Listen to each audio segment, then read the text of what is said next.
All right, we're here with Steve, the Creepy Weasel Montgomery, coming fresh off a win at Titan Fighting Championships in North Carolina. How you doing, brother? I'm doing good, man. Chilling at home.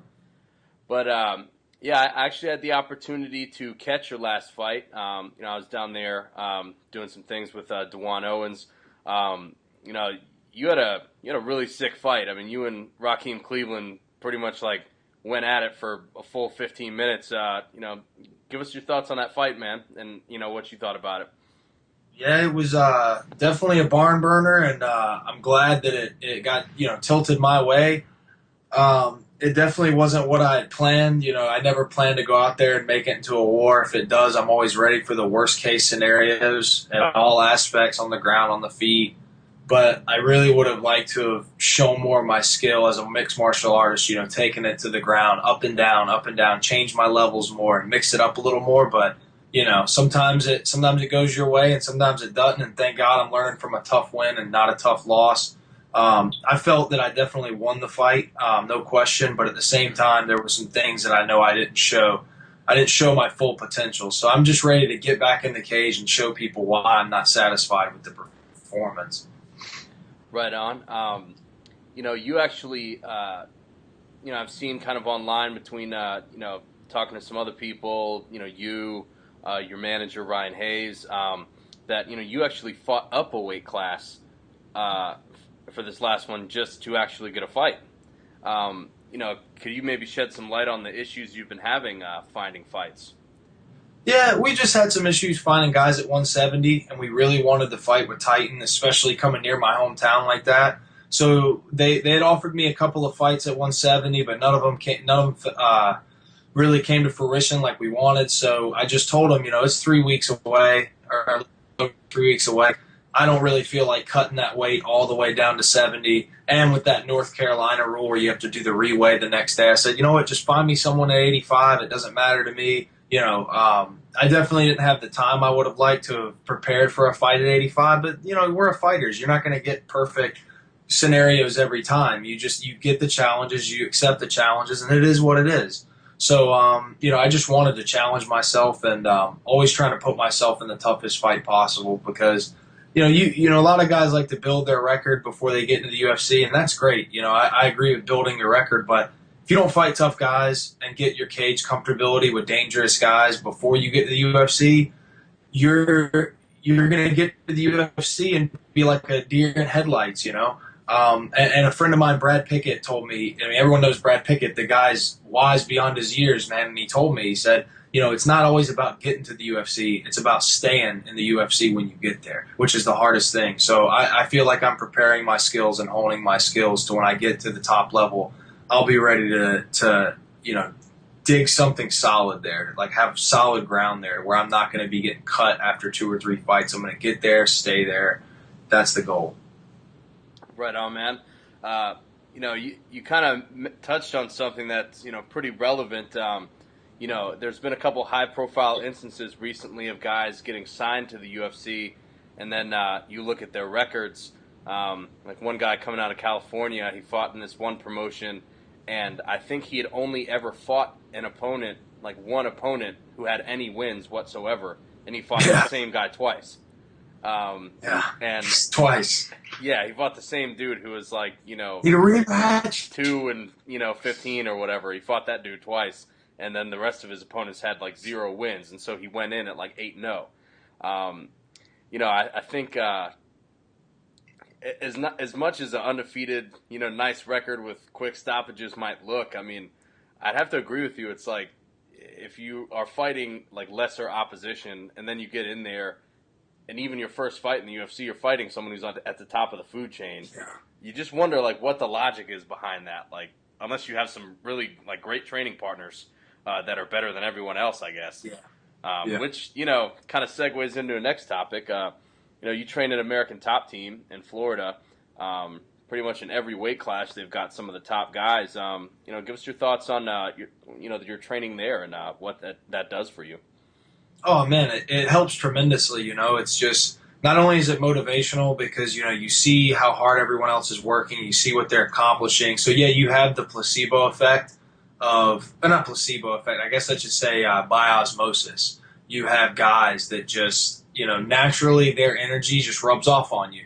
But at the same time, too, the technical aspect, when you're drilling wrestling, not only are you learning from some of the best coaches, but my training partners, if I'm I got to drill a lot of wrestling with King Mo before this fight, and he gave me a lot of pointers and stuff. But at the same time, you're dealing with that pace. So if I've got a guy like, King Mo or a guy Nathan Coy or Will Brooks or, anybody from 55 to 85 to 205, you're now drilling at their pace. So you might be doing live wrestle drilling where it's like you try to hold a leg up in the air and you walk around with it for 20 seconds and you're trying to basically make them hop on one leg, hop on one leg, hop on one leg.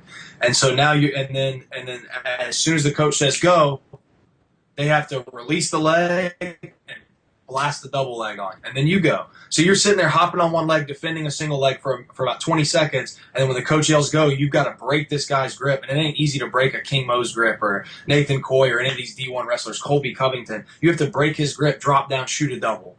Or you might have to drive into a high crotch, lift him up in the air, slam him, take his back, slam him, blast the double leg as soon as he gets up. So you're doing 3 and 4 takedowns, combinations on D1 wrestlers to the kickboxing where you're trying to hold your ground against some of these high-level kickboxers, high-level boxers, mixed martial arts strikers who know how to strike and go straight to the takedown and come back up off a failed takedown and strike again. So you see, literally an unlimited amount of looks from these guys, whether it's a wrestler, striker, kickboxer, wrestler, boxer, wrestler, jiu-jitsu guys that have just the craziest jiu-jitsu. We have some really, really unique jiu-jitsu guys. I would just say really good, but that would understate what they are. They're really unique. They create their own styles. There's a lot of the game is evolving at ATT, as I'm sure it is at other gyms too, but we're at that forefront of the evolution of mixed martial arts. When you see new stuff happening in the cage, it'll be a guy like Anthony Pettis, or it'll be, who's from Duke Rufus, and then you'll get a guy like Dustin Poirier doing new stuff from our gym, or Will Brooks. So it's like, I feel like we're in that top tier of gyms, those top 5 gyms that are truly evolving the sport. So it definitely helps me to evolve. I want to be that guy that hits a move that no one's ever seen before and get that extra 50 grand one day. Yeah, we were talking before we started the recording and stuff. You're coming off a win for Titan Fighting Championships.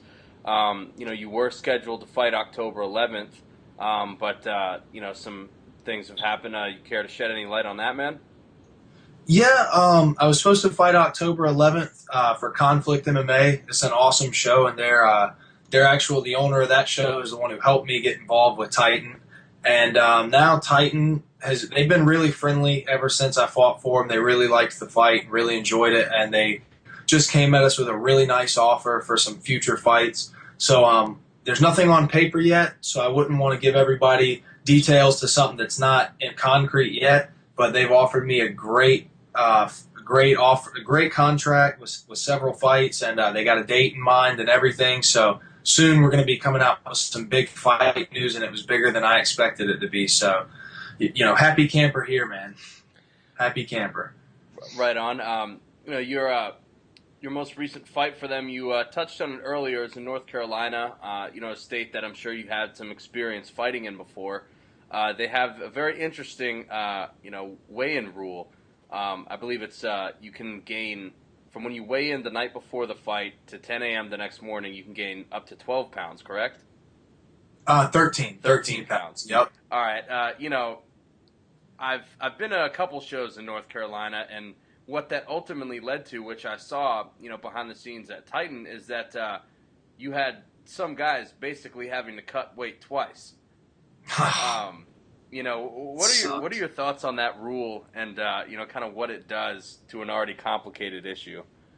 I hate that rule, number one. That's why I really wanted to fight 85. That rule didn't even apply to me this last time. I weighed in at 85 and was like 92 the next day, so that rule had nothing to do with me this time. But I fought in North Carolina April of 2013, and I fought at 170. So I had to cut down, to 70, and then I just had to watch my rehydration. You can't really fully rehydrate. To be honest, it's a really, really, really crappy solution to an already crappy problem. I do not like weight cutting, but at the same time, it's like, if I'm fighting at 85 in the UFC, most of these guys are cutting down from 215, 220, and coming in that on fight night. And I really think if they want to do away with the weight cutting issues, right before you get into the cage, you step on the scale with your fight shorts and gloves on. And what do you weigh then? Then you're not going to have problems with anybody missing weight. 10-pound weight classes, 120 to 30, 130 to 40, 40, 50, and so on. 10 pounds each weight class. I don't know what you want to do about the heavyweights.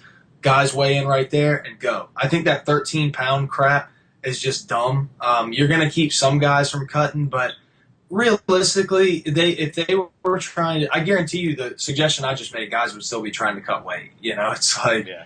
I just think realistically the 13 pounds isn't going to fix it. And North Carolina, they got a pretty good commission, but a lot of times I just feel like the rules they make don't make a lot of sense. Like the 13 pounds, like guys are still cutting weight again day of the fight, which is going to make them weaker in the fight. I think you get weaker fights when you have rules like that. I won't deal with it, man, unless I'm fighting at 85. I won't fight in North Carolina. That's just too much. Yeah, I think that rule is part of the reason why, a show like the UFC hasn't gone back since the early days. I mean, I couldn't imagine them going back to North Carolina now with some of the guys, and then telling a guy like, say, Johnny Hendricks or another, dude who cuts a fair amount of weight for whatever his weight class is. I mean, guys would refuse, I think. Or guys T-Bow did it in Carolina. T-Bow, he did it. I don't know. I didn't know him very well at the time he did it, but I've talked to the guys at Creek, and they say he did it when they fought in North Carolina. And the UFC had that fight night for the troops there, too. And I know a couple of guys from our gym ended up having to deal with it. And I guess they just bit the bullet and dealt with it for the UFC. But like you said, the UFC won't go back, and that is the specific reason, because the commission, they're just so stubborn, man. Like, some Southern people are just so stubborn. And like, dude, if the UFC, which is going to boost the economy in your region, and not only that, if you're a commissioner, they're going to boost your job. They're going to add more credentials to your job now that you're working with the UFC and you're regulating a UFC event. But you won't fold on a 13-pound rule because you think that you've got the correct answer to fighting safety. You, of all people, just have the correct answer. That 13 pounds is doctrine. It's in the Bible, God said. 13 pounds will not be gained post weigh-in to any mixed martial arts bout. I just think it's ridiculous, and they're being stubborn, and it's a really stupid rule. So if any commissioners are listening to this, it's a dumb rule. Just make guys weigh in before they walk into the cage. Right on. You've amassed a 7-2 record now, if I'm correct. As a professional anyway, you had a fair amount of amateur fights as well. I heard a story. Someone said that you skipped your prom night to have your first amateur fight. Is that correct? Pretty much, yeah. It was the second amateur fight. Yeah, I had the senior prom, and I fought January of '09, and I told the promoter that I would definitely be on his next show. I was all amped up after the fight and getting the first win. I was like, yeah, man, count me in for the next show. And then turns out the next show was the night of my senior prom, and I was kind of wishy-washy on it. I didn't know what to do. And then my coach back at the Florence Fight Farm in South Carolina was just like, dude, you either make a decision, either you're going to – it's just prom. You went to junior prom. You're not going to – it's not going to be a huge deal in the future. I mean, but if you really want to pursue the fighting thing, this will be a big deal in the future to know you took the fight, and it'll say something about how far you're willing to take the sport. This is kind of what he told me in a nutshell. And so and he also said you made a commitment to the promoter, which turned out to be my manager now, Ryan Hayes. So, I just decided to fight and went and fought on senior prom, and then graduation came up, and I told him the same thing after that fight. I said, hey, man, I'll be on the next show. It was the same day as graduation from high school. So I went, and it was same day weigh-in in North Carolina for the amateurs, so I weighed in. Actually, we talked to Ryan, and the commission basically said, you don't have to be here at noon. You can get here at 5 o'clock, and we'll weigh you in again, and then fight, 8:30. So I went, cut weight in the morning. After I cut weight, I went and walked across the stage to get my diploma, took a couple pictures with friends, and then drove 3 hours to Winston-Salem. Got on the scale, weighed in, ate a Subway sandwich, and drank a couple Gatorades, and went out and fought. So yeah, it was a couple fights in high school. Right on. You mentioned that you started training at the Florence Fight Farm. I guess when did you make the migration down to American Top Team? It was June 15th, 2009. I came down here. I had been there. I came to ATT for a seminar in December of '08 with the same coach. He wanted to. He saw that I liked the sport, and he's a real no bullshit type of guy. So he just basically was like, all right, you say you like the sport, you say you want to be a fighter. I'm going to take you around all the right opportunities to prove it. So he took me to ATT, and it was like a Ricardo Laborio, John Hackelman, Chuck Liddell, and Matt Lindland seminar. So it was a really cool seminar, and like when I walked in, it was like I'd been to different universities. I'd been to USC and Clemson and Francis Marion, all these colleges around me, and then when I walked in there and seeing all the people and just seeing the style of training, I remember thinking to myself, like, this is my university. This is what I want to do. I want my major to be martial arts. So and June 15th, I moved on down here and grabbed a hotel for a month. I think it was an extended stay America or something, and just stayed in there for a month and looked for an apartment and never looked back. Cool. How many fights have you had since you have moved to American Top Team? 12. 3 amateur and then 9 professional. Nice. A guy that you trained with, Colby Covington, he recently signed with the UFC, had a, successful debut. We had spoken before down at Titan, and I had spoken to a few of your coaches as well about there seems to be a misconception, I think, that with people in different areas, they think like, oh, okay, well, if I go to a bigger camp like American Top Team or a Greg Jackson's or an Alliance or something like that, everything will kind of mysteriously, fall into place, and that like the road is paved with gold and stuff like that. Yeah.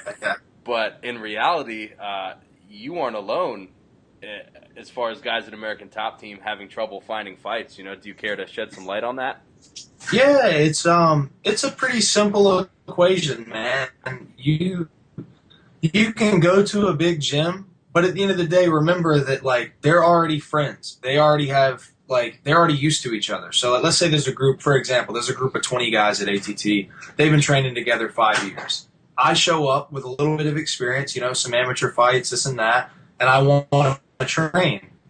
Well, one, they don't really know me that well. They know of me. They know I'm a nice guy. So they're like, okay, we'll let you in some. But you really have to prove yourself, and you've got to – it's kind of like a frat, not necessarily they're going to harass you, but you got to earn your stripes. And it's getting a little better. Like ATT is definitely becoming more open in the sense that if you have a coach contact them and vouch for them and say, hey, this kid's coming to train, he's got a pro fight, blah, blah, blah. If you've already got some pro fights, I came as an amateur, so I didn't really have much steam behind me. But, you'll have guys come in, obviously other guys from the UFC that come in, they're going to take good care of you because there's prior contact before then. But if no one knows you, you got to go in, you got to earn your stripes, you got to show that you're a good training partner, that you can learn, that you can help other guys, that you can be helped. And then after that, even though I'm good and everyone at the gym knows me, they know I'm going to help them if they need it, they know that I'm not going to hurt them while we're training. That's still not going to get me in the UFC. Even like there's not ATT has no management systems. They'll manage some of the guys and some of the guys they're really good friends with. But overall, it's more about what you can do for yourself. I didn't go there just saying, oh, well, everyone just help me. No, I come in there, I know what type of training I need. If a coach goes out of his way for me, I take that as a good sign that, okay, I do need to listen to him. All the coaches are awesome. I mean, they'll go out of their way for you. If they see something you might need or that you don't need, they're going to tell you. So I like to say that realistically, I'm the true manager of my career. Even though I have a manager, I have coaches, I feel like I know the training I need. So to any fighter out there that's just looking to go to a big gym, know where you're going first. Know where you want to go at least. Know what you think you need. If you're a really phenomenal wrestler, then you better work on your striking, and you better work on your jiu-jitsu, and you better work on your conditioning, and then work on your wrestling. Or, figure out what's best for you, because at the end of the day, I'm not dumb. There's 100 other fighters at Top Team. And even though that I feel like I've earned my way to the UFC or I've earned all this attention, there's 10 other guys that feel that too, and that they have earned it. So, time is split between a lot of people at these big gyms, especially, why should I get more training than Dustin Poirier, who's fighting Conor McGregor in a really big fight? Or, why should I get mitt time over, Bigfoot when he's fighting in the main event of a UFC?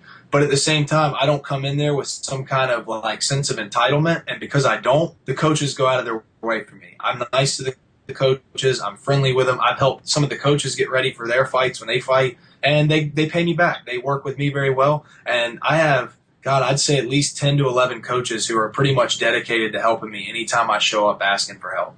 So I'm trying to figure out the best way to put it. But there's a lot of guys, most of the guys that get in the UFC or these bigger shows, they just have the right connections and they do stuff for themselves. They're not just sitting around with their thumb up their butt just waiting for someone to give them the magic wand. They've really put the work in. Like Colby, he's put the work in. He's a Pac-12 wrestling champion. I'm sure he knew someone that helped him ink the deal, and it's awesome for him. He deserves it.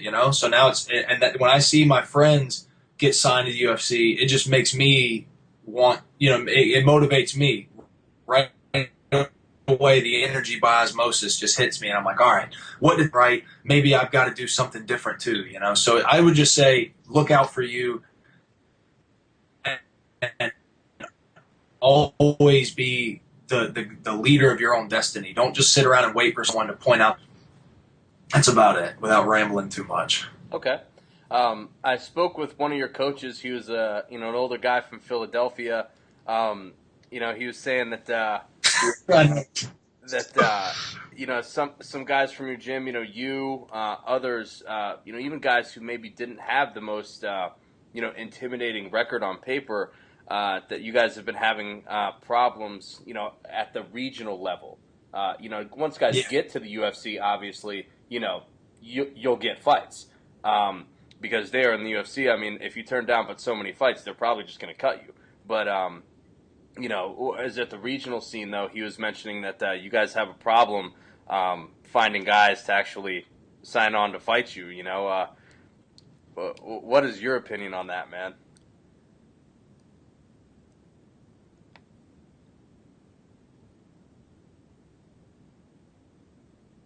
If you're looking to build your record, like we were talking about earlier, some of these guys in the UFC are 8, 9-0 against 2-15 guys.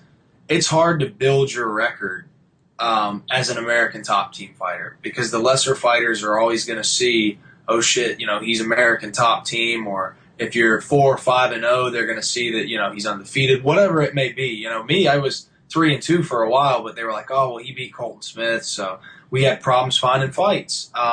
So as an American Top Team fighter, I really think that you almost, unless you've just got that guy who can just get you these feeder fights, you're going to have to fight tough guys. And I accepted that a little while ago. And that's why, I knew that Raheem was going to be tough. It's like, dude, anybody that's just down to take a fight on 3.5 weeks notice against an ATT fighter, well, number one, he's probably already in shape. He already probably had a fight coming up. 2, he's probably tough, and he's probably having the same issue you are. He probably can't find, fights to build his record. So he's like, screw it, I'm going to fight a tough guy.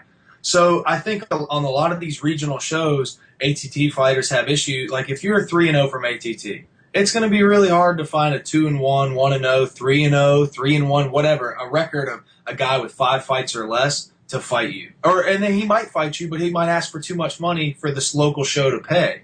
So you're almost always going to have to deal with like a tougher guy or taking a step up. And I just accepted that a while ago. I remember, everyone telling me, dude, you need to build your record. The UFC just wants wins, this and that. I'm like, yeah, it's easier said than done when nobody will take the fight. And, I'm a 6'4" southpaw, so a lot of guys don't like the sound of that. And even if you do suck, they still don't like the sound of it. So I literally remember thinking how Robbie Lawler did it. He got cut from the UFC way back in the day. didn't seem to sweat it very much, went around, fought the toughest guys all over the world on some of the best shows, and went out there fearless, as Robbie Lawler does, got these crazy, insane wins and looked amazing. Didn't win all of them, but still just built a name for himself. And then instead of him knocking on the UFC's door like a cold, wet puppy, they came to his door and knocked on his door, after Strikeforce and said, hey, we'll pay you pretty good if you'll come in here and get some of those knockouts or try to on our show. So my thing is I'm done trying to just hunt down the UFC. I would love for it to happen, and I'm always ready when they call, but I'm just going to try to go out there on a show like Titan and get the best guys I can get and just reckless, go out there and just look for the biggest possible wins I can get. Big knee knockouts, submissions, always looking for a finish. That's what everybody wants. I mean, including me. I want a finish. So that's what I think fighters should do, especially from bigger camps. If people won't fight you, you're going to have to fight tougher guys. Right on. You mentioned before that you have a knockout win over an Ultimate Fighter winner, Colton Smith. I heard a story that he pulled a familiar stunt where he acted like he was going to touch gloves and then shot on you. How did that fight end up playing out? It was kind of hard for me to find tape of it. Yeah, he paid for it with karma, man. He wasn't. I've been cool with everybody I've ever fought, guys I've lost to. My 2 losses, they're really cool guys. Like I said, I have nothing negative to say about anyone I've fought. And I don't like to keep bad energy around, but that was the one guy that was less than pleasurable of a person to be around. Colton was super rude, super arrogant, and just overall a dick, really.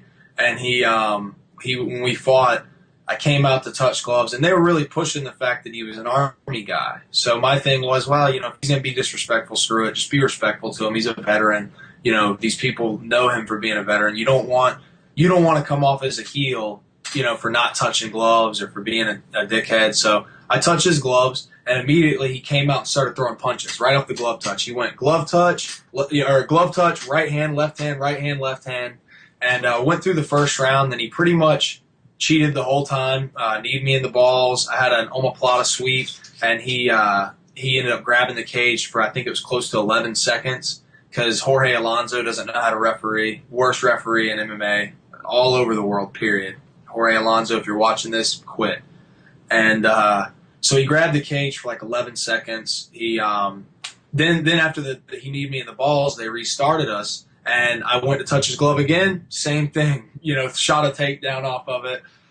Just was a really dirty fighter the whole first round. And I remember I sat down in my corner, and Laborio gets up in my face, and he's like, if you touch his glove again, you're going to lose. I'm going to walk out of the corner. He's just like, don't touch his gloves. And they kept screaming. So I thought to myself for probably 10 seconds, I was like, well, this kid I know is going to try to punch me off the glove touch. And if you don't touch his glove when he reaches for it, then you come off as disrespectful. So I kind of game plan to take a really giant step back. I was going to leap back and then just counter whatever he did, because his striking was so sloppy. Wide open, So I came out, I went to touch gloves, I touched his glove and took a really big step back because I'm so tall. I just lunged back, and he was doing his typical running with his head up, punches coming straight, and I just grabbed the tie clinch, bounced my butt off the cage, and hit him with a knee, and he fell face flat. He was out. So, his karma came around, and he lost. Well, he cheated his way to a knockout loss. Right on. I guess, now you've, you're coming off a win off of a guy who's 10-5. Previous to that, I believe your last fight was against Jason Gilliam, a UFC veteran. I think you're at a good place in your career where, say fighting, again for a promotion like Titan, where, they're a promotion where they understand that ultimately the end goal for most guys is to get to a UFC. They work with the UFC. They'll release you. And given the fact that Titan, they hold shows in various parts of the country, thus opening up a lot of different options for you. Because I'd imagine over these past couple of years, you've probably have heard a lot of no's from a lot of people in the Southeast over time. So, I can't imagine there's a huge list of guys in the Southeast United States, lining up to fight you. But what are your thoughts on where you're at this point, and what you think your career trajectory is now? I'll tell you this: in a dream world where all ideals come into fruition and everything works out great, I'd love to be getting ready for the Titan fight, and the UFC call me up 3 weeks out and say, "Hey, do you want to fight for us?" A week after the Titan fight, or a week before, you want to fight for us because we need a replacement for this? That would be great. It would be great to win one more in Titan, get a big knockout or a big submission, and get the call then. It'd be great if it was just 2 more wins. I really don't know. So being in the dark like that, I mean, I've had fights before where I've gotten calls from certain people that said, "Hey, the UFC's watching this time. After you win, you'll either get a call saying how many more wins you need or what you need to do, or you might just get signed. We'll let you know." And then it just completely was just a fart. So I really have no expectations. I'm just really, really thankful that I've gotten on a show like Titan, and it was hard to accomplish what I've done already. Not to say it's much, but it was already hard enough. So I'm just taking it one step at a time. I really want my training camps to go perfect. I want to just go out there and let it all. I want to show my potential and dominate people. I don't want to give them an inch. I don't want it to be like a question. I just want them to be dominated, done. And if it takes 6 more wins, then those 6 wins, they better be against big names. I'd love to be on cable television so people can see the name and just get big wins, get big knockouts. And I know everyone says this, but I mean, like, I want to go out there and make statements that have never been made before, in my own way. I want to go out there and express myself and show what I'm capable of, not only as a martial artist, but as a person. And really, I want to shine out there, man, if I can. If not, then so be it, but I'm going to go out there and find out the hard way, Like, I've noticed, and I was speaking to your manager about it. I know he's not as big of a fan of it. You've been rocking a mullet for a long time now. It's getting gross. Yeah, man. What are your thoughts on, say like, some guys, they get, attached to a certain hairstyle and stuff, and they, kind of like a Samson effect, kind of believe it gives you more strength, man. You think your mullet kind of gives you some extra juice? Yeah, it does, and the placebo effect helps. I cut it like this back in April of 2013. I had so much crap. I lost a pro fight to a guy I didn't feel like I should have lost to, but that was on me. I made a lot of mistakes, and I also went on the Bellator reality show to try to make up for that fight, and that turned out to be a fart. Did everything hard for that, and then they made me fight a teammate, so that was just garbage. And then I just revamped myself, and I was like, you know what? One, I felt that I was taking it too seriously. I wasn't just having enough fun. I wasn't doing it because I loved it.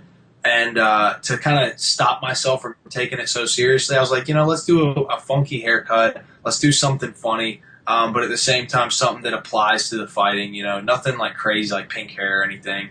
So I saw that guys in the UFC were like rocking like rat tails and stuff. And they were doing really well, like getting big knockouts with these rat tails. So I was like, all right, we'll chop it like a mohawk and then see if the little rat tail comes out the back. But then it started, sprouting on all sides. And I was like, all right, we're just going to make something all different here, So it definitely, to me, as cheesy as it might sound and as dumb as the haircut is, it definitely represents a lot of personal growth for me. The longer the mullet gets, the more I've been experiencing in my life. And these last 4 fights have been a lot of growing, man. I mean, I thought I grew before those fights, but I mean, it's been a lot of personal growth, mixed martial arts, and outside of mixed martial arts, my personal life as well. So it definitely represents a lot of hard work for me. And the longer it gets, the more it reminds me of how much I've been through since I made a couple of big decisions in my life to change things.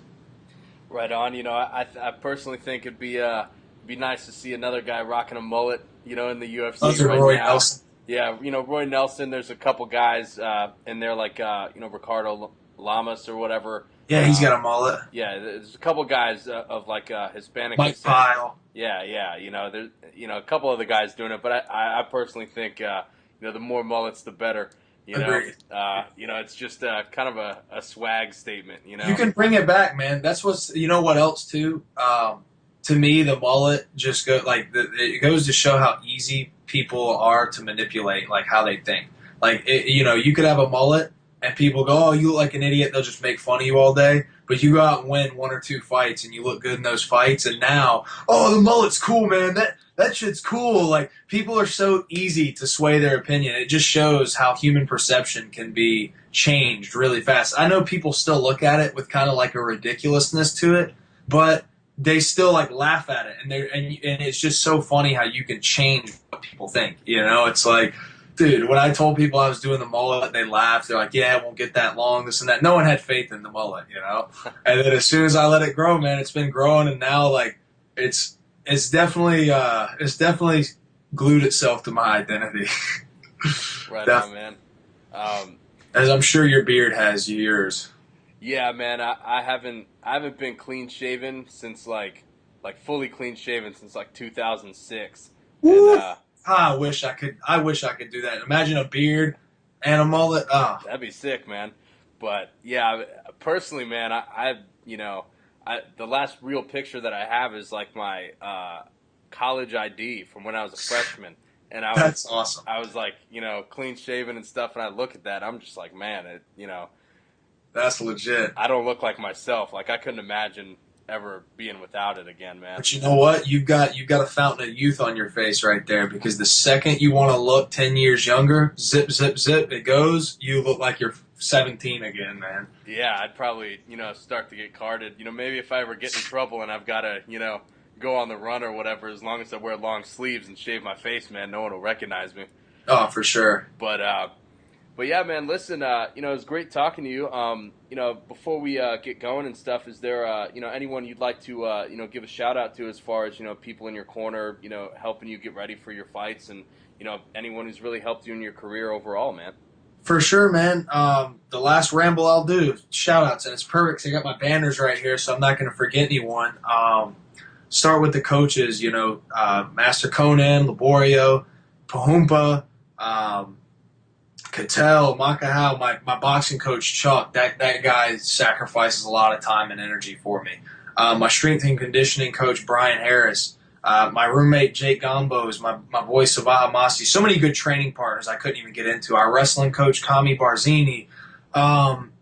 Hilton, King Mo helped me for this fight. Like I said, the amount of people in the gym that helped me is really, I can't even begin to tell you, because there's just that many people. I would be doing everyone a disservice, because I know I'd leave someone out if I kept mentioning people.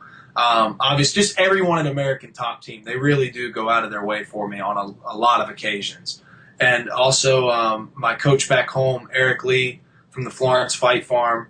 He's awesome to me. He's like a father to me. My manager, Ryan Hayes. My buddy, Bobby Tanner, who owns CrossFit 157. He lets me train there when I'm back in South Carolina to stay in shape.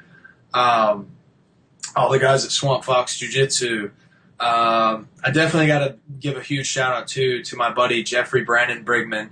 He passed away the Friday before my fight in Titan. He was a true hero, literally died saving his mom and saving his aunt and saving his girlfriend from drowning. He drowned in the process of that.